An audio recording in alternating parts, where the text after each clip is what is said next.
السلام علیکم۔ آج کی اس گہری فکری نشست میں ہم اپنے سننے والوں کے لیے ایک بالکل نئی اور انتہائی حیرت انگیز کتاب کا آغاز کرنے جا رہے ہیں۔ وعلیکم السلام۔ جی ہاں، اور یہ ایک ایسا موضوع ہے جو روایتی سوچ کو واقعی ہلا کر رکھ دیتا ہے۔ بالکل۔ تو اس کتاب کا نام ہے قندیل، اور یہ سیدہ سائدہ خاتون عظیمی رحمۃ اللہ علیہا کی تحریر کردہ ہے۔ اس کا جو بنیادی موضوع ہے نا، وہ بذات خود ایک future movement of a mind, یعنی ذہن کی ایک مستقبلیاتی حرکت پر مبنی ہے۔ اور سب سے دلچسپ بات یہ ہے کہ ذہن کی یہ جو حرکت ہے، اسے لوح محفوظ کے ذریعے دریافت کیا گیا ہے۔ مطلب یہ کوئی عام فلسفہ نہیں ہے۔ ہاں، یہی تو۔ اور اس سے پہلے کہ ہم لوح محفوظ اور ان کائناتی رازوں میں غوطہ لگائیں، ایک بہت اہم بات بتانا لازمی ہے۔ جی بالکل، وہ جو اس کاوش کے پیچھے محرک ہیں، ان کا ذکر بہت ضروری ہے۔ صحیح۔ تو یہ جو آڈیو کاوش ہے نا، یہ جوڈکاسٹ کے ذریعے یہ علم ہم تک پہنچانے کا کام یہ سلسلہ عظیمیہ کے ایک انتہائی محنتی اور ادنا سے کارکن جواد علی عظیمی نے شروع کی ہے۔ جو کہ ایک بہت ہی شاندار اور بے لوث خدمت ہے آج کل کے اس شور و گل والے دور میں۔ ہاں نا، اس لیے ہماری تمام سننے والوں سے یہ خصوصی درخواست ہے کہ جواد علی عظیمی صاحب کو اپنی دعاؤں میں ضرور یاد رکھیں۔ جی، تاکہ اللہ تعالیٰ انہیں ہمت دے اور صحت دے۔ بالکل، تاکہ وہ یہ کام اسی طرح جاری رکھ سکیں، جس سے ہمارے سلسلے کا یہ جو امن اور روحانیت کا پیغام ہے وہ پوری دنیا تک پھیلے۔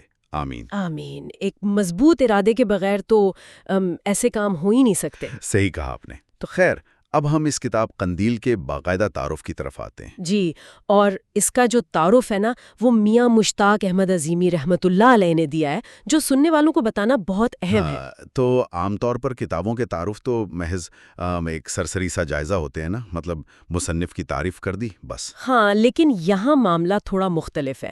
میاں مشتاق احمد عظیمی صاحب کا لکھا ہوا یہ تعارف محض کوئی رسمی دیباچہ نہیں ہے۔ تو پھر یہ کیا ہے؟ اس کی اہمیت کیا ہے؟ دیکھیں، اسے آپ ایک طرح کا فکری انکیوبیٹر سمجھ لیں۔ جب کوئی عام قاری لوح محفوظ یا مستقبل کے ذہن جیسے ماورائی تصورات پڑھتا ہے تو اس کا منطقی ذہن الجھ سکتا ہے نا؟ بالکل الجھ سکتا ہے۔ یہ باتیں عام روزمرہ کی سائنس تو بہت آگے کی ہیں۔ اسی لیے یہ تعارف دراصل قاری کے ذہن کو ایک خاص فریکوینسی کے لیے تیار کرتا ہے، تاکہ وہ ان باتوں کو کوئی جادوئی کہانی نہ سمجھے بلکہ کائناتی سائنس کے طور پر لے۔ واہ! یہاں میں ایک اور مثال دینا چاہوں گا۔ یہ تعارف بالکل ایک نقشے کی طرح لگتا ہے مجھے۔ نقشے کی طرح؟ وہ کیسے؟ جیسے کوئی مسافر کسی نامعلوم اور گہرے سمندر کے سفر پہ نکلنے والا ہو نا، تو یہ نقشہ اسے ذہنی طور پر تیار کرتا ہے کہ آگے کیا آنے والا ہے۔ بالکل صحیح تشبیہ دی آپ نے۔ یہ ایک ذہنی کیلیبریشن ہے، اور اسی کے ساتھ ایک تاریخی حقیقت بھی جڑی ہے۔ وہ کیا؟ وہ یہ کہ اس کتاب کو خواجہ شمس الدین عظیمی صاحب کی جانب سے باقاعدہ منظور اور شائع کیا گیا، اور اس کی تاریخ تھی 17 اکتوبر 2008۔ اچھا، 17 اکتوبر 2008۔ جی، اور مقام تھا مراقبہ ہال، 158 مین بازار۔ تو یہاں میرے ذہن میں ایک سوال ابھر رہا ہے۔ جب ہم کائناتی شعور اور لوح محفوظ کی بات کر رہے ہیں جو وقت اور جگہ سے آزاد ہے، تو پھر 2008 کی یہ تاریخ اور مین بازار کے اس مقام کی اتنی اہمیت کیوں ہے؟ یہ بہت گہرا سوال ہے۔ دیکھیں، روحانیت کا مطلب ہوا میں اڑنا نہیں ہوتا۔ علم جتنا زیادہ کائناتی ہوتا ہے، اسے انسانی معاشرے میں لانے کے لیے ایک زمینی لنگر یعنی ارتھنگ کی ضرورت ہوتی ہے۔ اوہ، صحیح۔ یعنی اسے زمین پر لا کر قابل فہم بنانا۔ بالکل۔ یہ تاریخ اور مقام اس بات کی سند ہے کہ یہ کوئی خیالی فلسفہ نہیں ہے، بلکہ سلسلہ عظیمیہ کے ایک منظم ارتقائی نظام کا حصہ ہے۔ زبردست۔ اچھا، اب کتاب کی اشاعت سے ہم ذرا مصنفہ کی ذات کی طرف آتے ہیں نا۔ باجی سیدہ خاتون عظیمی رحمۃ اللہ علیہ۔ جی، وہ کوئی عام مصنفہ نہیں تھی جو بس کمرے میں بیٹھ کر لکھتی رہیں۔ ہاں، میں نے بھی یہی پڑھا ذرائع میں کہ وہ بہت متحرک تھیں۔ انہوں نے یورپ، برطانیہ اور امریکہ میں اس پیغام کو پھیلانے کے لیے بڑا سرگرم کردار ادا کیا۔ اور یہ کوئی آسان کام نہیں تھا، ذرا سوچیں۔ مشرقی روحانیت کو مغربی دنیا کے مادی ماحول میں متعارف کروانا۔ مطلب جہاں ہر چیز سائنس اور مادیت کے ترازو میں تولی جاتی ہے؟ بالکل، وہاں لوگوں کے ذہنوں میں تصوف کا کوئی خاکہ پہلے سے موجود نہیں تھا، تو ان کی یہ کاوشیں دراصل دو مختلف ثقافتوں کے درمیان ایک روحانی پل کا درجہ رکھتی ہیں۔ واہ، یعنی یہ بالکل ایسا ہی ہے جیسے آپ کوئی بہت ہی خاص اور نایاب بیج لیں اور اسے یورپ اور امریکہ کی بالکل مختلف مٹی میں بو دیں اور وہ کامیابی سے پروان چڑھ جائے۔ ہاں ہاں، بہت خوبصورت مثال ہے، اور اس سے ایک بات ثابت ہوتی ہے کہ یہ روحانی تعلیمات کسی خطے کی محتاج نہیں ہے۔ انسان کے اندر کا جو خلا ہے نا، وہ مغرب میں بھی ویسا ہی ہے۔ صحیح، اور میرا خیال ہے ان کی اسی کامیابی کا راز اس کتاب قندیل کے بنیادی خیال میں چھپا ہے۔ جی، وہی خیال جس کی طرف ہم اب دوبارہ رخ کر رہے ہیں، یعنی ذہن کی مستقبلیاتی حرکت۔ ہاں، وہ future movement of a mind جو لوہے محفوظ سے دریافت ہوئی۔ اب دیکھیں، جب عام طور پر لوہے محفوظ کا ذکر آتا ہے تو لوگ اسے کسی بڑے کلاؤڈ سٹوریج یا کمپیوٹر سرور کی طرح سمجھاتے ہیں۔ ہاں، یہ تشبیہ بہت عام ہے آج کل۔ لیکن مجھے یہ کلاؤڈ سٹوریج والی بات تھوڑی ادھوری لگتی ہے۔ کائنات کوئی مشین تو نہیں ہے نا؟ تو آپ کے ذہن میں کیا تصویر بنتی ہے اس کی؟ کیا ہم اسے کائنات کا ڈی این اے کہہ سکتے ہیں؟ اوہ واہ، یہ تو کمپیوٹر سرور سے کہیں زیادہ گہری اور زبردست تشبیہ ہے نا؟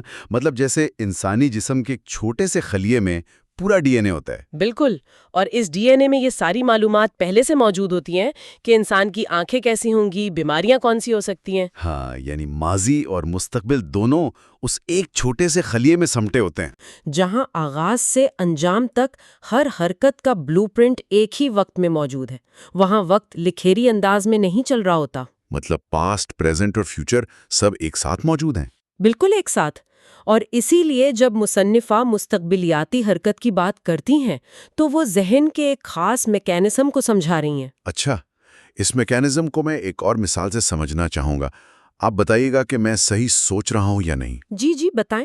فرض کریں وقت ایک گرامو فون کا پرانا وائنل ریکارڈ ہے، اور ہم عام انسانوں کا جو شعور ہے وہ اس سوئی کی طرح ہے جو ریکارڈ کے اندر گھوم رہی ہے۔ صحیح۔